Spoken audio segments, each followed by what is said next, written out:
Assalamualaikum warahmatullahi wabarakatuh. Marilah kita meneruskan bacaan kita pada saat ini, yaitu kitab Mabadi Fiqhiyah juz awal. Sebelum kita mulai, mari kita niat mencari ilmu bersama-sama. Bismillahirrahmanirrahim. Nawaitu talabal ilmi izalatan jami'an namsi wan sairi juhali wa ihya'ad dini wa ibaqa'al islami bil ilmi wa daral akhirati wa ridallahi ta'ala wa syukra ala ni'matil aqli wa ni'mati syihatil badani fadlillahi ta'ala ila hadratina bil mustafa sayyidina Muhammadin sallallahu alaihi wasallam wa ala alihi wa ashabihi wa zawjihi wa dzurriyyatihi wa ahli baitihi kiram wa nakhusu khususan khasatan ila musnad hadzal kitab Mabadi Fiqhiyah Syekh Umar Abdul Jabbar wa jami' talamidi wa masyikhina wa mu'allif kutub allati ta'alamna wa lamna samna ta'ala lahumul fatihah. A'udzu billahi minasy syaithanir rajim. Bismillahirrahmanirrahim. Alhamdulillahirabbil alamin. Arrahmanirrahim. Maliki yaumiddin. Iyyaka na'budu wa iyyaka nasta'in. Ihdinas siratal mustaqim. Siratal ladzina an'amta 'alaihim ghairil maghdubi 'alaihim waladdallin. Rabbi firli wa liwalidayya wa lil mu'minina amin. Ya, sekarang halaman 7 ya, halaman 7 di dalam kitab saya. Mungkin kalau beda cetakan, beda halaman. Sudah siap? Bismillahirrahmanirrahim. Qala al-musannifu rahimahumullah ta'ala wa nafa'na bi'ilmi fid dharain amin. Sin madza yalzamul mutawaddi'a idza arada ayyusalliya, ya. Madza ing apa suwiji-wiji. Sin madza ing apa suwiji-wiji yalzamu kang wajib apa ma. Yalzamu kang wajib apa ma al-mutawaddi'a ing wong kang wudu. Al-mutawaddi'a ing wong kang wudu. Idza arada ing dalem nalikane ngarepake sapa mutawaddi.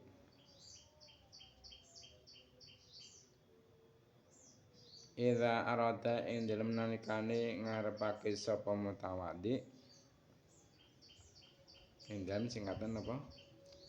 Dha di kecil ditaruh di atas, ya. Yang depan, atas yang depan. Idza arada ing dalem nalikane ngarepake sapa mutawaddi ayyusalliya ing yenta salat sapa mutawaddi.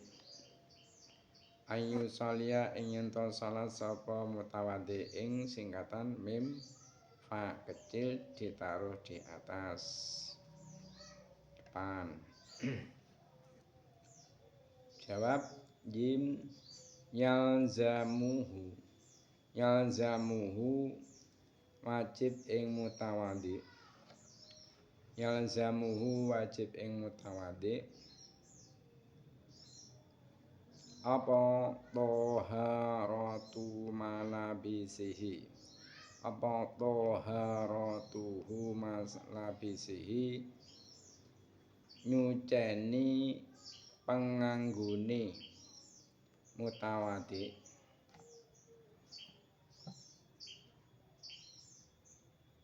Apa taharatu malabisi nyuceni penganggone mutawaddi.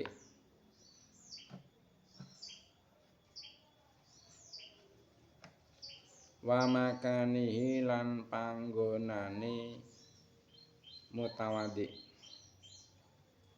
wa makanihi lan panggonane mutawadhi minan najasati saking boro-boro najis minan najasati saking boro-boro najis wasat auratihi lan nutupi ngaurate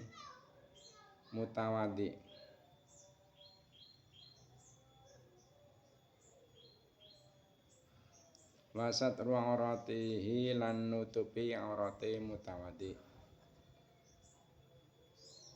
wastiqbalul qiblati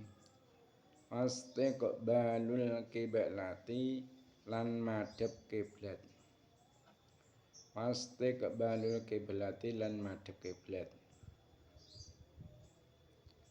wa ma'rifatu dukhulil waqti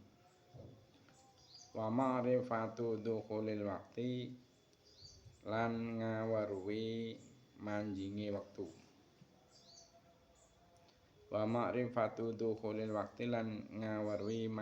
wektu Sekarang ada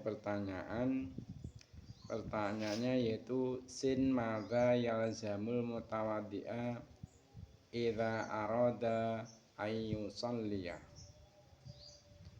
Apakah hal yang wajib bagi orang yang berwudu, maksudnya orang yang suci, saat hendak mengerjakan sholat? Jadi orang yang sudah mempunyai wudu, maksudnya dia sudah suci, kalau ingin melakukan sholat itu apa? Kewajiban yang harus dilakukan itu apa? Jawabnya yaitu yalzamuhu taharatu malabisihi.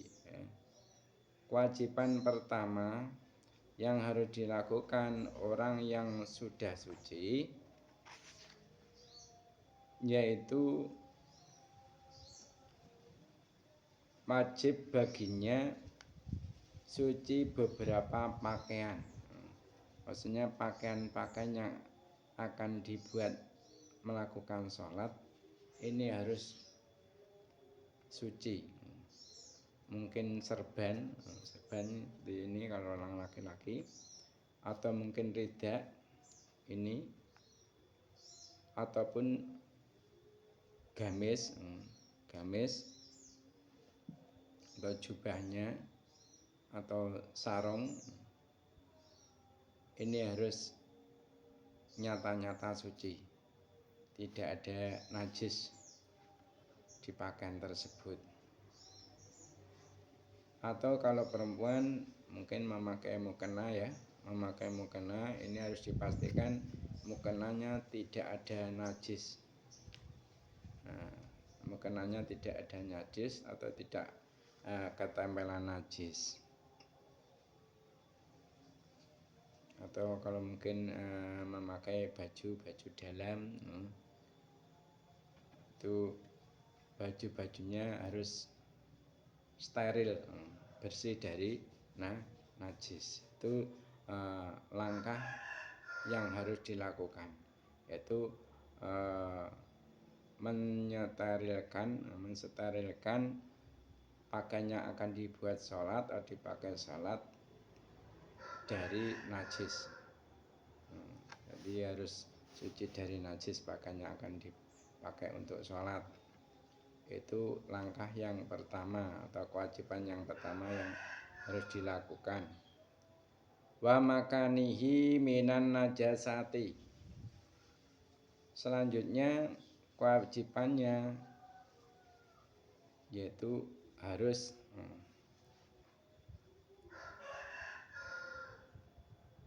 suci tempat yang akan diperuntukkan sholat.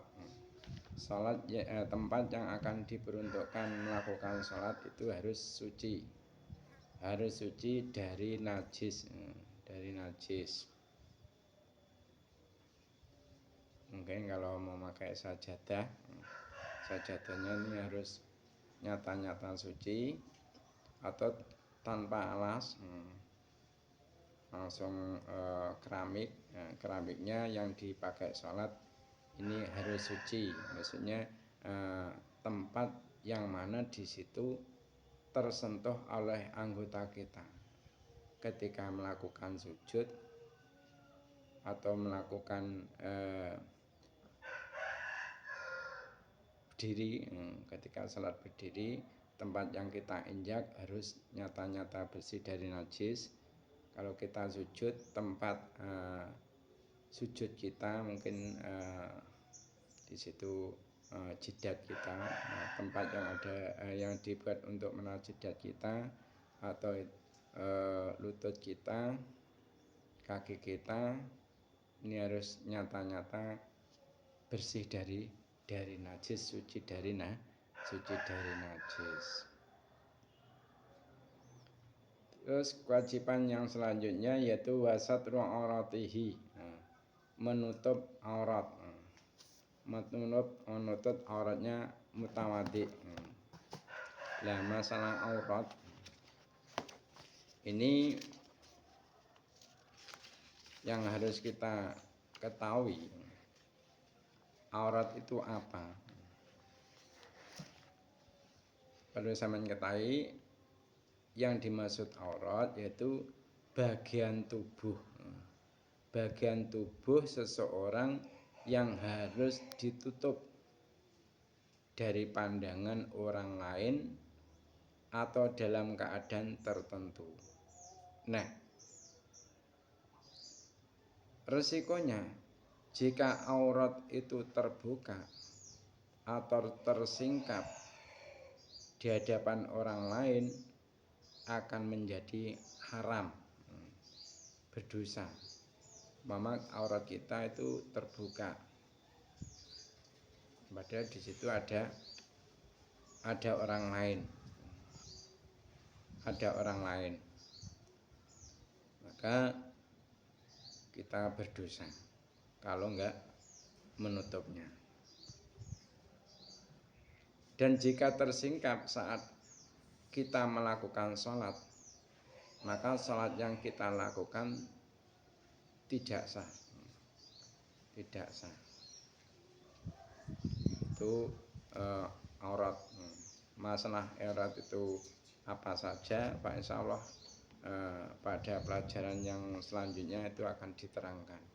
Jadi intinya yang harus perlu sampean ketahui, aurat itu adalah bagian tubuh seseorang yang harus ditutup dari pandangan orang lain atau dalam keadaan tertentu. Nah, jika aurat itu terbuka atau tersingkap di hadapan orang lain akan menjadi haram. Dan jika tersingkap saat melakukan sholat, maka sholatnya tidak sah. Nah, intinya ketika kita melakukan sholat, ini sebelumnya kita harus menutup aurat kita. Aurat kita harus kita tutup. Nah, perinciannya nanti ya. Aurat laki-laki apa saja, perempuan apa saja, budak laki-laki auratnya apa saja, budak perempuan auratnya apa saja, Pak Iso di pertemuan di pelajaran yang bawah insyaallah itu ada. Intinya yang harus kamu ketahui, kewajibanmu ketika akan melakukan sholat, terlebih dahulu kamu harus menutup auratmu. Wastiqbalul kiblati. Wastiqbalul kiblati. Nah, kewajiban yang harus dilakukan oleh orang yang melakukan sholat yaitu pertama yang selanjutnya yaitu harus menghadap kiblat. Menghadap kiblat. Nah,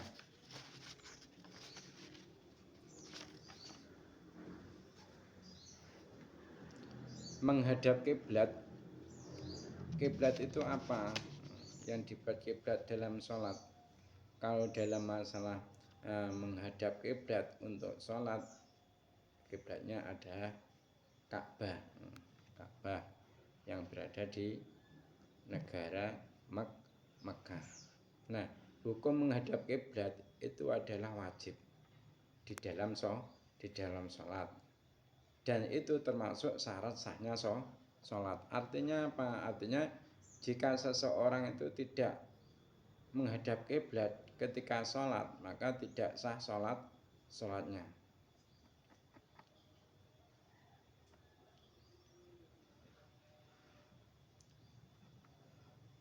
Nah, kecuali dua keadaan dalam kedua keadaan. Jadi jika ada orang sholat tidak menghadap kiblat, maka sholatnya tidak dianggap sah kecuali dalam dua keadaan. Pertama apa? Yaitu ketika melakukan sholat sunnah di atas kendaraan. Mungkin ketika kita naik mobil, di dalam mobil di perjalanan kita sambil melakukan sholat sunnah, maka di situ kita tidak diwajibkan untuk menghadap kiblat. Menghadapnya kemana? Ya menurut arah mobil kita berjalan. Jadi di dalam sholat sunnah di atas kendaraan itu tidak diwajibkan menghadap kiblat. Menghadapnya yang mengikuti arah kemana mobil kita berjalan. Umpama ke timur ya menghadapnya ke timur, ke selatan ya ke selatan. Itu yang nomor satu. Yang kedua, yang tidak diwajibkan untuk menghadap kiblat sholat, yaitu sholat wajib tapi dalam kondisi bahaya. Dalam kondisi bahaya, mungkin ketika terjadi tsunami yang mana kita harus lari, Nah, di situ kebetulan sudah masuk waktu sholat, kita mempunyai kewajiban untuk melakukan sholat. Maka dalam keadaan lari pun kita tetap diwajibkan untuk melakukan sholat. Tapi masalah menghadap kiblatnya di dalam masalah sholat ini tidak wajib. Nah, terus menghadap kemana? Ya kemana arah kita lari. Atau dalam situasi peperangan, kita dalam rangka memerangi atau berperang dengan orang-orang kafir yang memusuhi Islam. Nah, di dalam keadaan perang ini kita pun tetap diwajibkan melakukan sholat. Nah, masalah menghadapnya ini nggak diwajibkan menghadap kiblat. Artinya apa? Artinya jika sholat itu fardu, sholat wajib dalam keadaan normal, maksudnya nggak dalam kondisi bahaya, peperangan, maka hukumnya menghadap kiblat itu adalah wajib.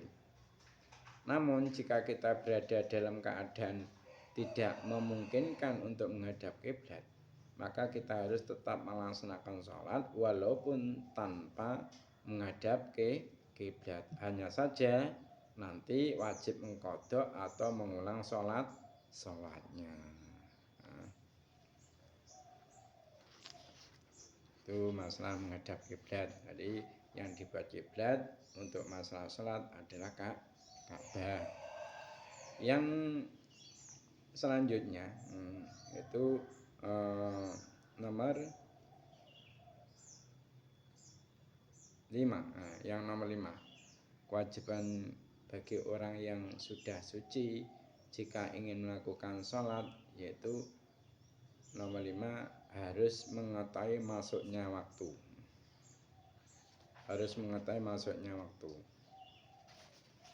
Kenapa? Karena seseorang itu akan dianggap sah sholatnya jika saat melakukannya di saat waktu sholat telah masuk.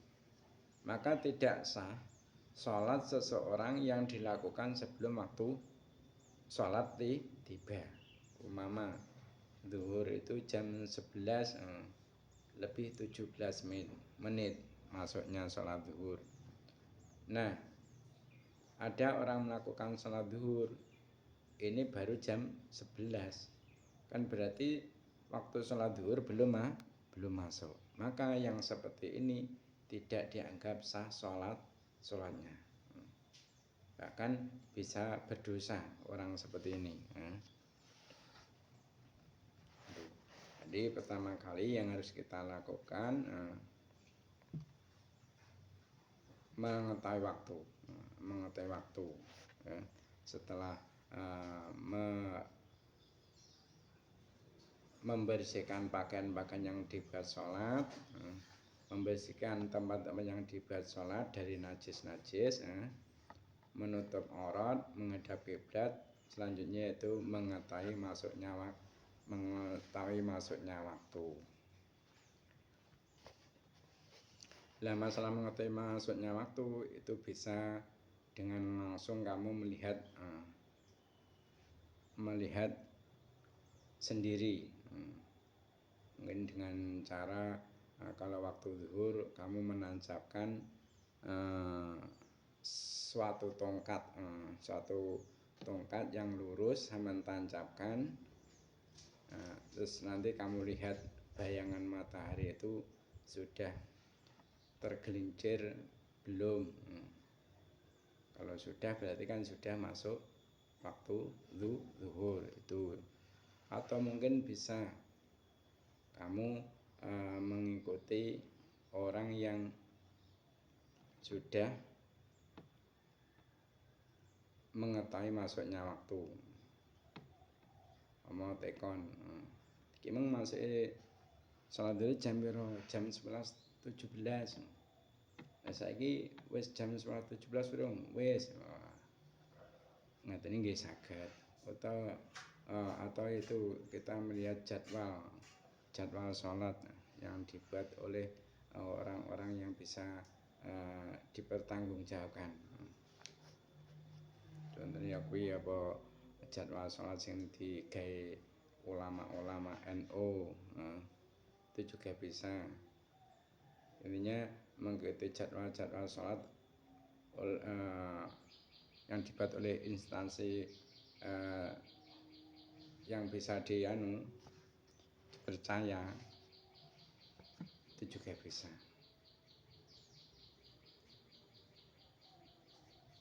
Itu ya kewajiban yang harus dilakukan oleh orang yang sudah suci ingin melakukan sholat. Nah sekarang sin ma iku opo? Sin ma iku opo? An-najasatu utawi pira-pira najis. An-najasatu utawi pira-pira najis. An-najasatu utawi pira-pira najis.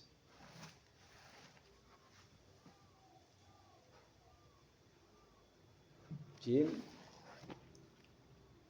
hiya utawi najasat, ya utawi najasat iku adamu getih. Iku adamu getih wal qaihu lan nanah. Wal qaihu lan nanah. Wal qaihu lan uta-utaan. Wal qaihu lan uta-utaan. Wal khamru lan arak. Wal khamru lan arak. Wal kalbu lan asu. Wal kalbu lan asu.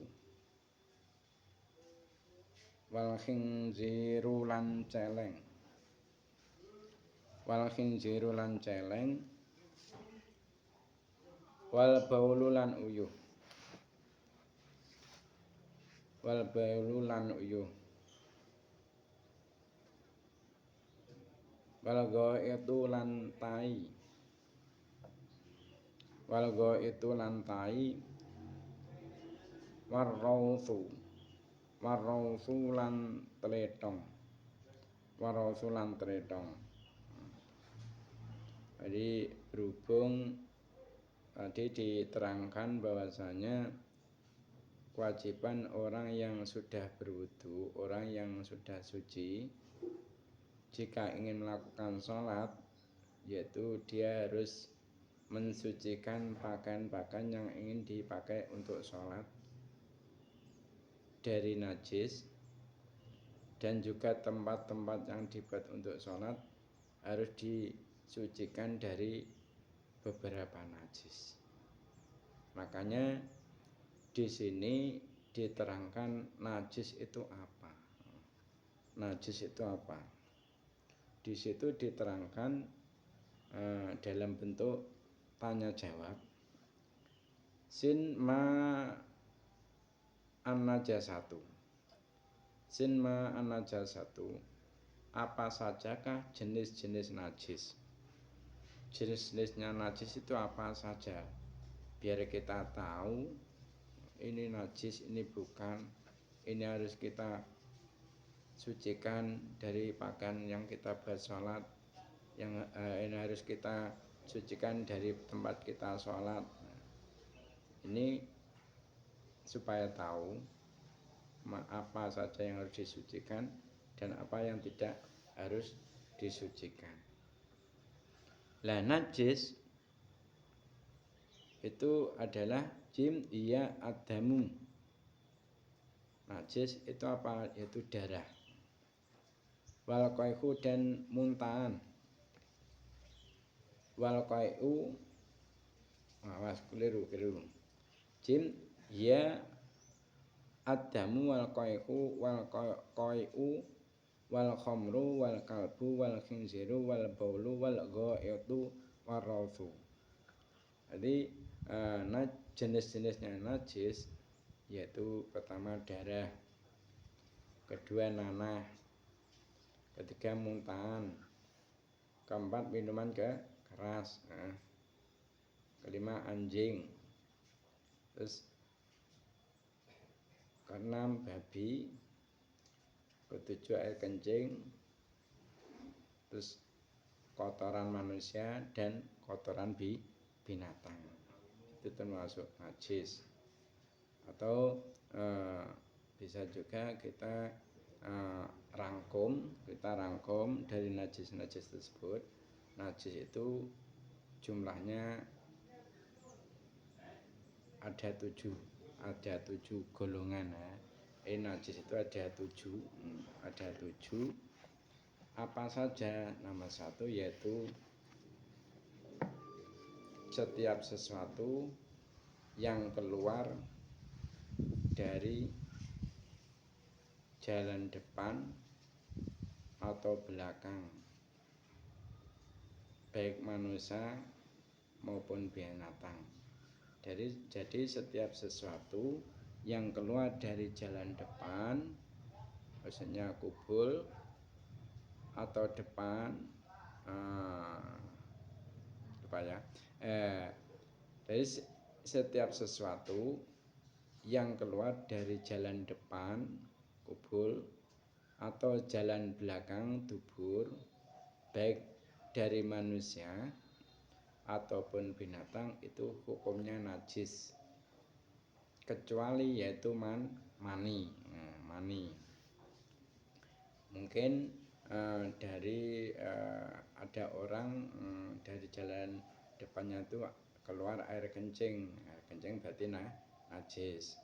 Atau ada binatang kencing, air kencing najis. Atau ada orang buang kotoran dari jalan belakang, najis. Atau ada binatang keluar dari jalan belakang, itu kotoran, misalnya kambing serintil, terus sapi teletong, itu hukumnya najis. Nah, kecuali apa? Kecuali mani. Mani kan keluar dari jalan depan, itu enggak najis.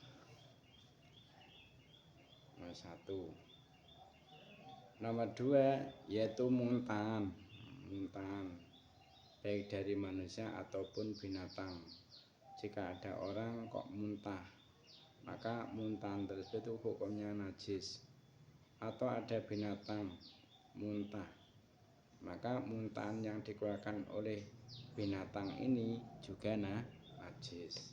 Itu nomor 2. Nomor 3 apa najis? Yaitu darah, baik darah segar ataupun darah busuk, baik darah manusia ataupun binatang. Jadi semua darah, baik darah manusia ataupun darah binatang, baik segar atau busuk, ini semua najis. Semua najis kecuali apa?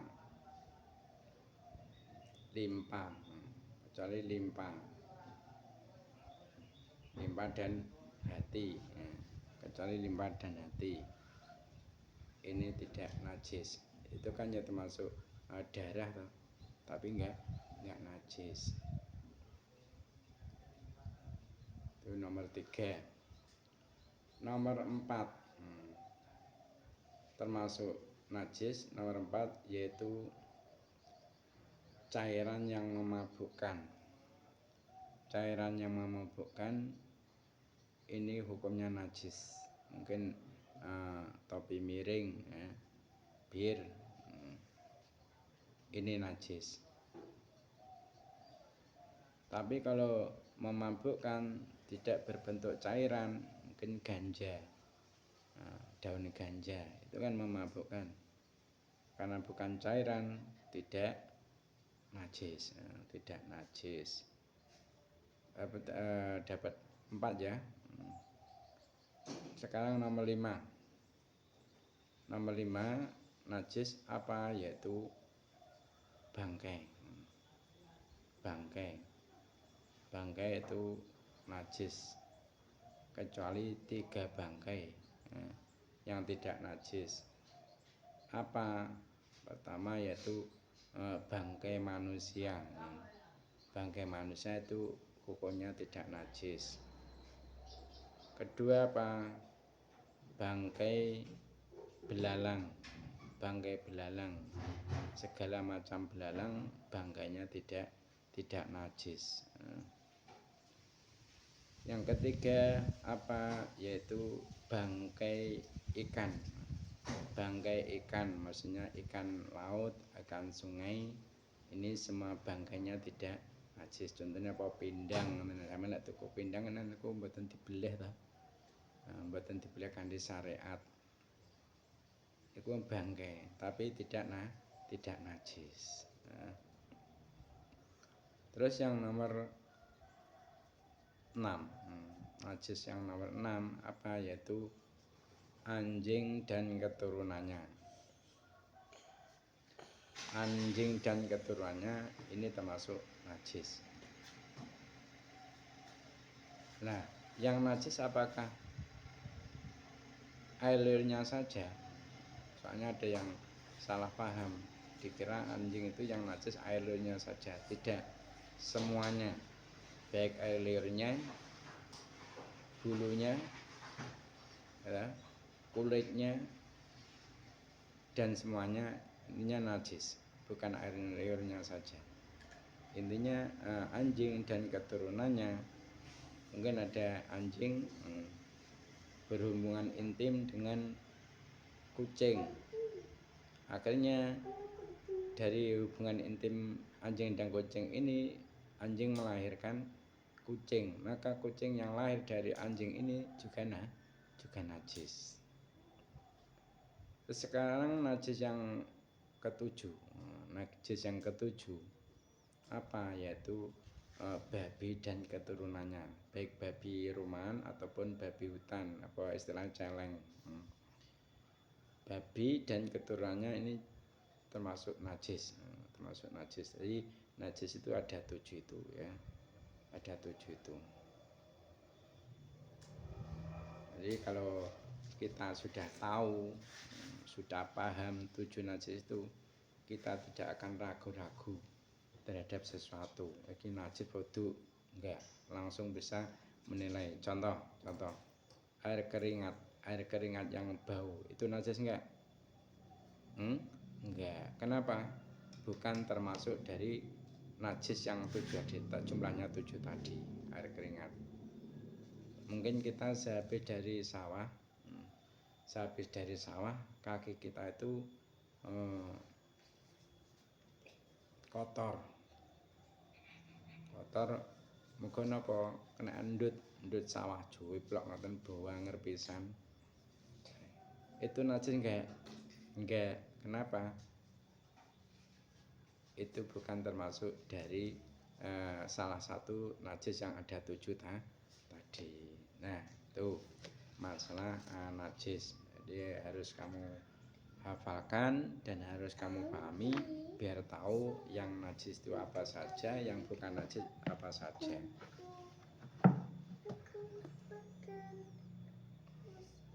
Itu saja ya untuk pertemuan hari ini. Selanjutnya yaitu tanya jawab. Nah, tadi kan diterangkan ada yang kurang. Tadi kan diterangkan bahwasanya kewajiban seorang yang sudah suci jika ingin melakukan sholat, di antaranya apa? Harus menutup auratnya.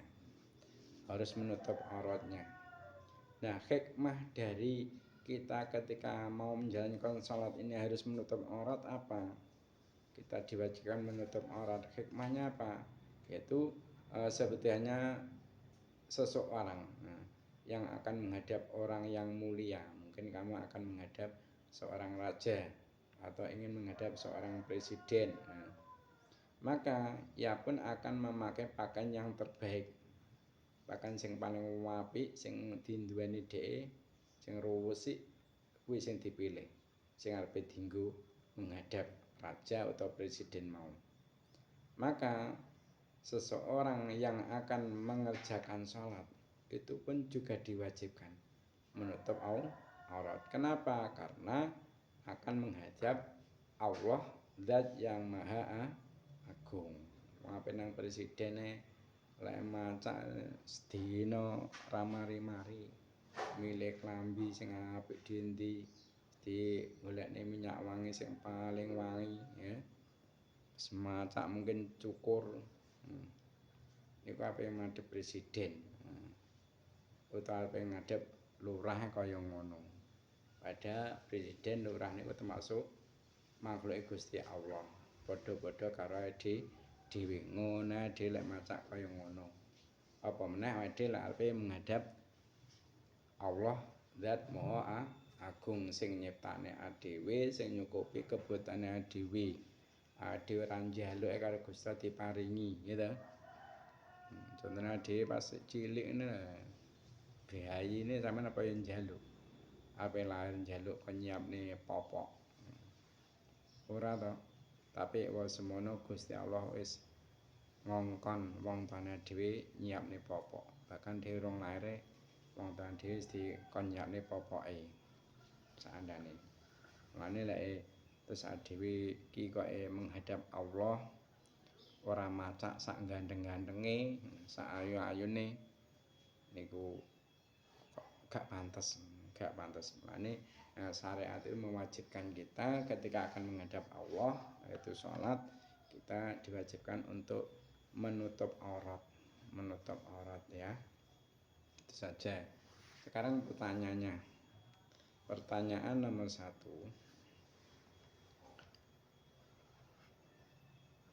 Kewajiban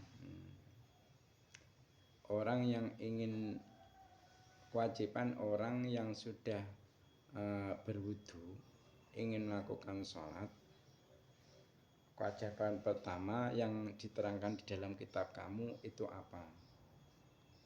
Mesti kitab Mabadimu loh. Sing nomor 1 itu apa? Sing nomor 1 apa? Sudah? Yang nomor 2, pertanyaan yang nomor 2. Kewajiban bagi seseorang yang sudah suci jika ingin melakukan sholat, kewajiban yang nomor tiga itu apa? Menurut urutan yang diterangkan oleh kitab ya. Pertanyaan nomor 3. Pertanyaan nomor 3.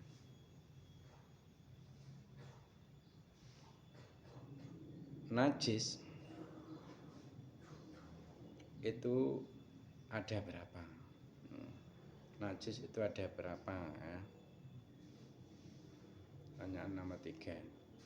Sekarang pertanyaan nomor 4.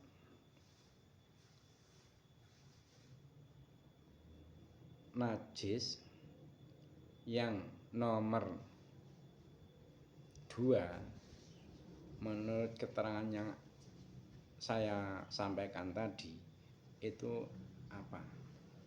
Iki lali nggak nyemak lah ini lek diterangane nyemak aja gampang nih kesane saged lek pertanyaan niki ya. Saiki pertanyaan sing nomor terakhir nomor 5. Nomor 5. Najis yang nomor 7. Najis yang nomor 7 menurut keterangan saya terangkan itu apa? Ya, udah itu saja. Dari saya ada kurang lebihnya mohon maaf. Semoga kita semoga Allah memberi kita hidayah dan kita diberi kepahaman ilmu yang benar oleh Allah, diberi manfaat barakah fid dunya wa dunya akhirah. Mari kita tutup pertemuan kita kali ini dengan membaca doa kafaratul majelis. Subhanakallahumma wa bihamdika asyhadu an la ilaha illa anta astaghfiruka wa atubu ilaik. Wassalamualaikum warahmatullahi wabarakatuh.